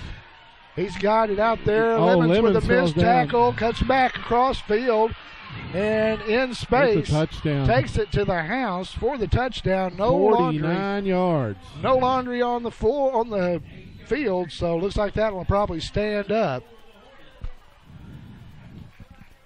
We'd like to thank Piggott Pharmacy for the fastest, friendliest experience around. Visit them on the square. They provide free local delivery, curbside service, competitive pricing, and easy prescription transfers with a free vitamin program. Locally owned and operated, Piggott Pharmacy, where our patients are our family. Green with the touchdown, 22 seconds to go in the third. Now they'll line up for the two-point conversion, but basically we talked about earlier, once he was in space, a lot of missed tackles, but not so much on the two-point conversion. They stack him up. Mohawk lead remains 10. More Mohawk jerseys than Hazen jerseys at the point of attack. And that's the way it is as the Mohawks hold on the two-point conversion attempt. And we've got just a few seconds left in the quarter. We'll hang here until the end of the quarter. Talk a little bit about this season to come. We're already looking ahead. We don't want to look too far ahead, but we've got non-conference Portageville, the Rector game the week after that. Then we get into the real meat of the schedule with Osceola coming to town for the homecoming contest. We get Rivercrest, Newport at home. That's pivotal, Tim, and that brutal 3-3A conference is the Mohawks have back-to-back home games against Osceola, Rivercrest, Newport. They're all right here in Piggott, where last year we were on the road three straight weeks. This year they've got them here. And we went, of course, 2-1 against those three teams last year. Went to Osceola, and I think surprised them a bit. They've got a new coach this year, a little bit of a different attitude, and they're going to be a handful, but we'll be ready for them. Rivercrest, of course, they'll be moving up to 4A next year. This will be the last cycle that we should, at least for the time being, have them in conference. And then Newport, they're always going to show up. They're always going to be tough. Not quite as good as last year, but they're always going to be tough. Little squibber. Ball on the ground, and that is the worst thing kicked. Regan Mayberry beating himself up because he kicked the football. It's covered by the Hazen Hornets. 99, the man that come up with the football, but he comes up a little shaky. Well, I tell you what, that thing was, it's Cade Perry that comes up with the football. Perry is going to have to, I believe, come out of the ball game. He's grabbing the left, either hamstring or calf muscle. We also want to give you an injury update on Coach Harrell. If you were here last night, he over-celebrated. He's a little tight out there, but he seems to be getting around pretty good. I guess he's taped up well. He's got a hamstring injury. Yeah, it's either a hammy or maybe a little bit of a calf muscle pull, but over-celebration on Braden Ralph's touchdown, I believe. Here we go. The toss back. New man, the backfield's 33, and boy, he gets upended. Yeah, that was John Jones. Johnny Jones, first man there. Yeah, Luke Boyd changed the direction, changed the play, and then John Jones upended him. It's 33 on the carry. I believe that was his first carry of the ball game. If we can figure out who he is here and find him on our roster. Yeah, we may have to turn the light on in here. And that's the end of the third quarter. Buchanan for Hazen on the carry. 24-14 after 3. We'll be back with fourth quarter action in a moment on YHC.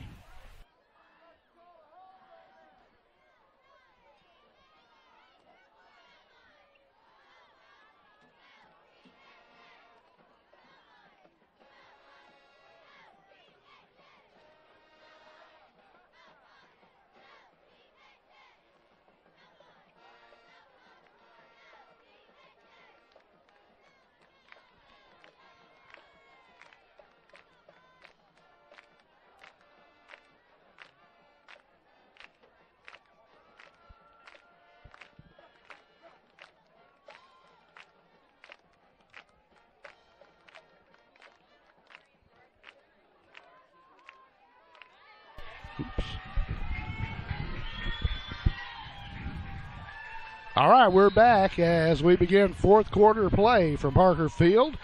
The Mohawks with the lead. Hazen with the football, trailing by 10. Counter play right into the middle of the Mohawk line, and they come up and put a couple of good licks on him. That a boy, Nate Mallard. Nate Mallard was there to lead the way. Cade Harrell, Boyd.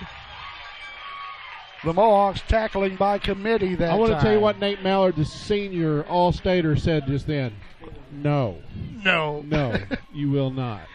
He is so low key. We're talking about a couple of kids, too, on the best under the sun team on that defense. Right. You've got a couple of kids that almost had 150 tackles last season.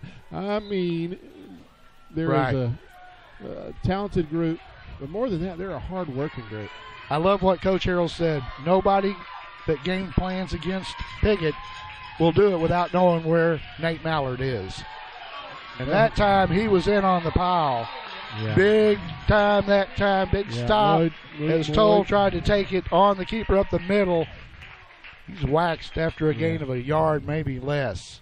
Fourth down. Just taking a whooping, taking a beating in there. And this would be a point where if you're the Hazen coach, you might want to think about saving some of your starters, but they don't have much bench over there. If you can kind of see from our coverage here, you see a few guys over there in jerseys, but we've seen about 3 or 4 subs, and that's about it on both sides of the football.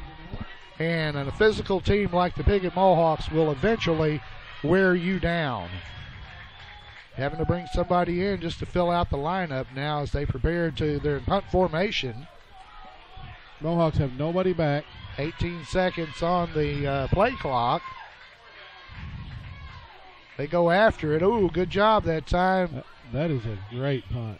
The punt's going to roll down inside or just outside the 10 at about the 12, 13-yard line. And that's where the Hazen Hornets will take over 1st and 10 here in the fourth quarter, trailing by 10. Tim, we're going to take a moment to show our appreciation to Los Compadres Mexican Restaurant in Piggott, offering the most authentic Mexican food in the area. Their classic entrees are made to order, delivered right to your table. Los Compadres always has fast and friendly service, and to-go orders, lunch specials are always available. There's no better place to gather with friends and family than Los Compadres Mexican Restaurant at 648 East Main Street in Piggott. I'm surprised they haven't named a dish after Coach Hearn yet. They did. Oh, did they? It's called the Coach Special. Oh, well, how do you say that? Well, never mind. All right, Mohawks with the football deep. Mohawks just pounded that over the left side for a couple yards. That was Cade, the senior. I'm not real comfortable with a 10-point lead against a team that does have breakaway speed, as they've shown when they got into the open field. But I think what Coach Harrell's going to do right now is try to burn up the biggest part of the fourth quarter, hopefully moving the football downfield a chunk at a time about like that. You go back to the old 3 yards in a cloud of dust. Follow your big lineman. Well, that's what he's doing, Tim. He's just putting this game in the hands of that offensive line.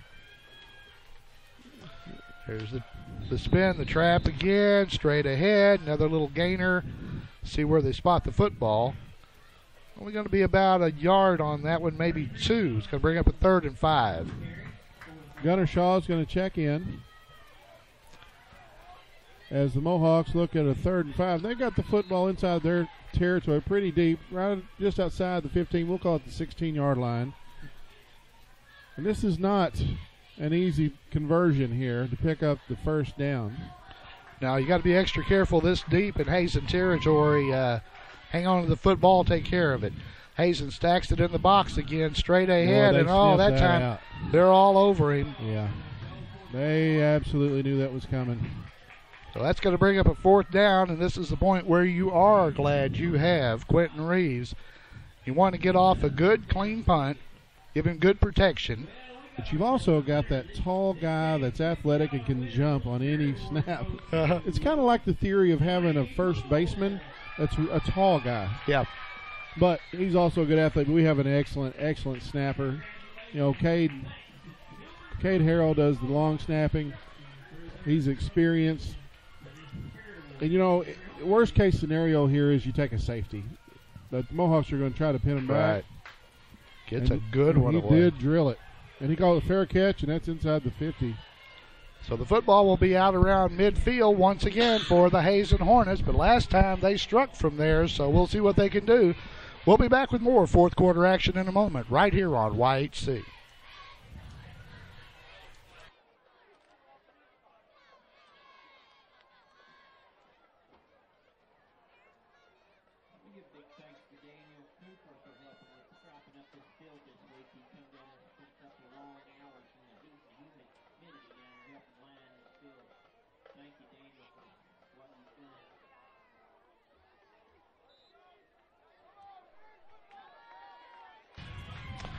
All right, we're back. And the Hornets looking to try to cut into that 10-point lead. 7:53 to play in regulation. Well, they just won't go away, Tim. Green around the right end. He's going to have a pretty good gainer. Looks like 4, maybe 5 yards. Let's see where the spot is. And they look like our linebackers are Boyd coming to the sideline. Substitution now for the Mohawks as Coach will get some of the other players in sparingly, I would imagine. He'd like to give his starters plenty of work. They've been wanting to hit somebody other than their own guys for a while. You got to give them an opportunity to get a good workout. But you also got to start thinking about the week 2 and 3. Well, Alex Gibson, number 52, the all-district center, is playing D tackle at the moment. Man wide to the right. The ball snapped over Toll's head. The ball loose on the ground. Loose. You know what? I think Hazen's going to have it.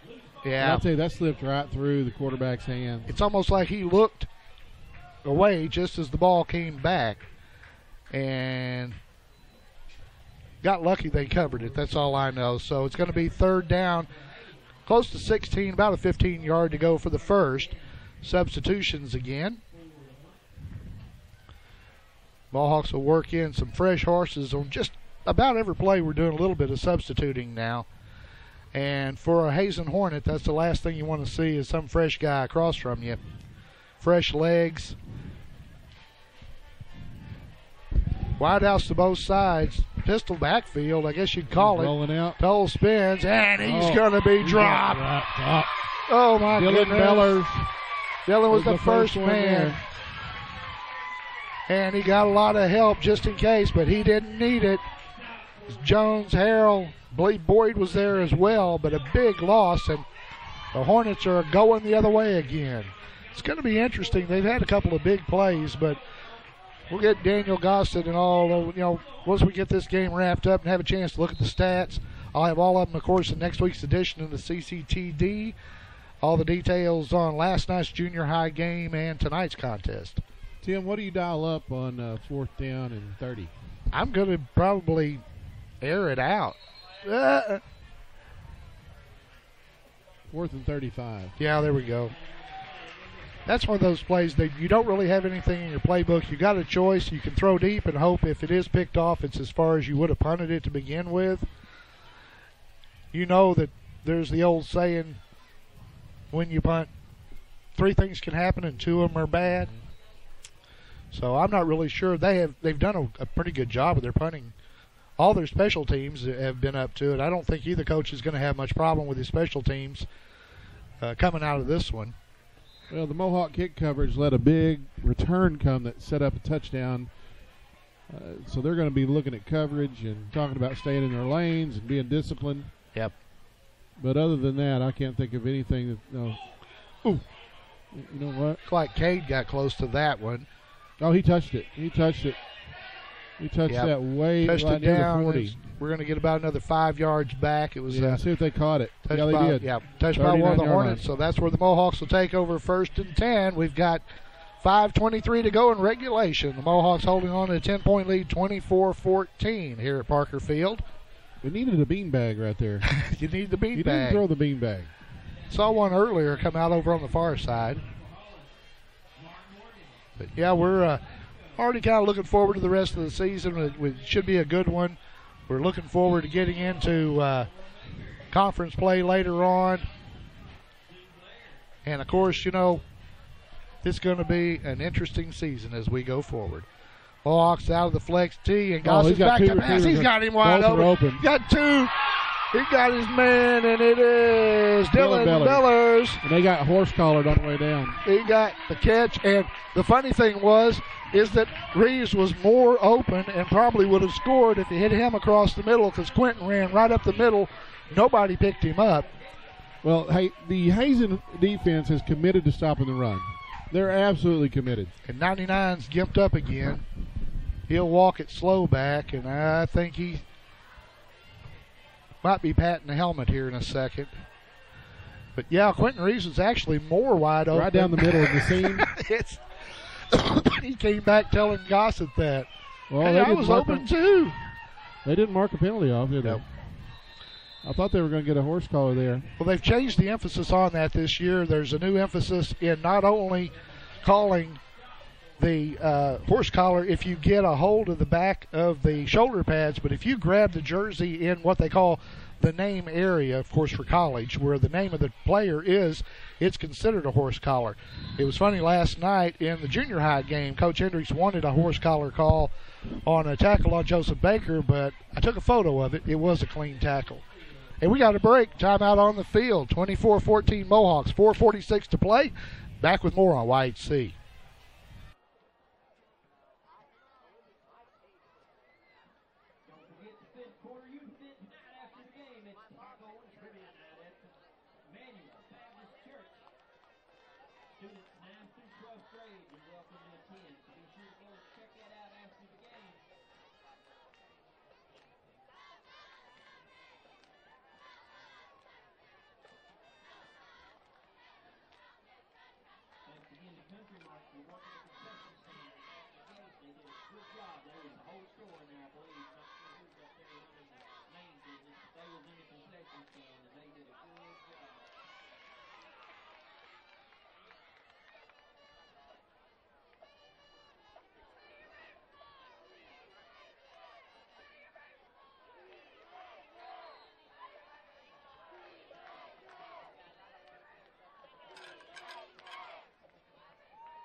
Welcome back to Parker Field. Tim Blair and Sean Parker bring you the call of the game tonight here on YHC-TV, YHC.com. Et al. And the Mohawks come up, facing second down and about 9 to go for the first. They're in Hazen territory, threatening again with a 10-point lead. The turn to pitch back, I think it's Buchanan, isn't it? Yeah, he was down. That was the misdirection play. They all take one step to the left, then sweep right. And Hazen sniffed that one out pretty good. Still no score on the Milburn Corning game. Let's see. Bible leading Osceola 13-7. That's a good rivalry. Rivercrest beating Paragould 35-6 in the third. As the Mohawks come to the line. Clock running, coming up on the 4-minute mark of the ball game. Out of the flex tee. It's John Jones, left side. John tries to get out. Cade. Oh, rather, that's Cade Harrell, and he tried to get outside. Pulled down from behind. For a gain of about 5, though. That's the same play they ran earlier when Cade broke it, and it came back for a block in the back. So we got 4th down for the Mohawks. The clock's running, Tim. The clock running with 3:45 now. I don't think Hazen, if this were a regular season or conference game, you might want to start burning timeouts to try to get yourself an opportunity. Gunnar Shaw comes to the sideline for the Mohawks with a big round of applause from the partisan crowd. Good crowd across the way from the folks from Hazen, though. They've hung in there. So we wish them the best of luck on that long drive home. Gossett back. He's looking out to the flat. Back cross goes, looks to the end zone. Got a man deep. Oh, couldn't hang on to it. I think it was Quentin Reeves, wasn't it? Yeah, in the back of the end zone. The ball was there. He had a man between him and the ball, and I think he was trying to figure out if he was going to be out of bounds when he caught it. But he looked like he was watching it into his hands, and it just glanced right off. Well, that was a 4th down play. Clock stops with 3:11 to play, and ball goes over to the Hazen Hornets. They trail it by 10 points, 24-14. I really kind of expected a little more scoring out of the Mohawks, but they've stuck to their game plan of when they did get the ball to try to go with the ball control. Split men wide both sides of the field, pistol backfield. Hand it off over the left side, but no room. No, nothing doing. That's what they're going to do. They're just running out clock then. They're ready to make that bus ride. Yeah, we've seen a lot of, saw Logan Dixon down there. A lot of the other guys that have spent time out here on the field. I saw T.J. Harris coming up through the crowd earlier. Of course, the all-time rushing leader here at Piggott High School. 2006 was a lot of fun that year, though we could have won a couple more games that would have been even nicer. We also saw our last 1,000-yard rusher, Justin Goddings, in the crowd tonight. Yep. And now over at Williams Baptist, the first sprinter for the Williams Baptist track team. And there's going to be a flag, I believe. Yeah, before the snap. They ran it down. I think they may have run the play clock I think out. They did. Nope. I think they run out of No, they ticks. called a little bit of movement on them there. And look at the crowd starting to make a move. Everybody's going to put this one, I guess, in the book at the 2:22 mark. Several of the folks starting to make their way toward the exits here at Parker Field. Well, Tim, with 10-point lead is significant. I mean, it takes 2 scores. You can't lose. 1 touchdown and a conversion doesn't beat you. But that's not what the Mohawks are thinking. No, you want to play through. And there's not going to be a lot of time left for Hazen, but if they were to strike here, it could be a whole different ball game. 2nd down and 17. And if they're on the 15-yard line. There's the pass in the flat. Oh, he's right there. Who is it? Another lost yardage play. Oh, man. Great job by the Mohawk defense to cover in the flat. Yeah. That was Dylan Bellers again. Quentin Reeves coming over to help. Cade Harrell, John Jones. They swarm to the football. If you got to deal with one of them, you're going to deal with a bunch of them. They don't stand around and spectate. They get to the football, they put the hat on the man, and they make the stop. Take care of the fundamentals, and that's how you win football games in this part of the country. Well, with a minute and a half, it's about 3rd down and 21, 22. I can't see the marker down here. A round of applause for the band down there. They didn't do a halftime show because they really thought it would be raining, so we only got to see the drum line earlier. Had that up on our Facebook Live page a little bit during the halftime break. Oh, Toll's going to keep it. He's outside, but he's dragged down from behind right at the line of scrimmage. Another good job by the Mohawk defense to string the play out. We're under a minute to play. This one's all over but the shouting and a long bus ride home for the Hornets. 45 seconds, winding on 4th down and a mile. Well, we go ahead and mention all of our sponsors one time and give them a thank you for. We do appreciate Piggott Realty, Pumpkin Hollow, Custom Car Care, Dan Gossett Real Estate, Mohawk Mini Storage, Piggott Family Medical Clinic, Clay County Abstract, Piggott Pharmacy, and Los Compadres Mexican Restaurant. Saw Luke Carpenter going in, another multi-generational player there. And I'm sure there's some other subs that we didn't get a chance to call their numbers. Yep. Still some starters out there. I see Trey Gossett still at that defensive back. Jones and Harrell, such. They don't want to give up the big play here late. They're going to let it Time wind is out. running down, and this one is going to be history. That's the ball game. The Piggott Mohawks have beaten the Hazen Hornets 24-14. Game 1 of the 2017 campaign as they begin 1-0, and hopefully, as Coach Harrell says, hopefully to be the best team in Piggott Mohawk football history, and that's to reach the 12-win plateau. Hasn't been done in a long time, but what did he tell us one time? If you're not dreaming big, if people don't tell you you're crazy, you're probably not dreaming big enough, and that's exactly what they're wanting to do. Well, step 1, goal 1 accomplished. You got opening night. You got to play against somebody else. You got to play at home, and it's a beginning. It's a start. It's a long season, and it's a tough season, and the Mohawks are up for the task. And you've got to commend the Hazen Hornets. 2A school with limited numbers, but they're always powerful. Got a great coach and great community and kids, and they made this trip for this home and home. We probably will not see them again in this home and home, but they did not fold. They didn't give up. They just kept playing hard.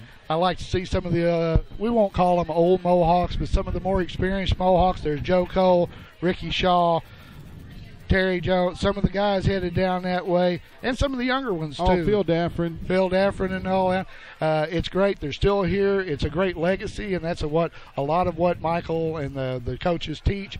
It's the legacy of Piggott Mohawk football, and we're proud to be a part of it.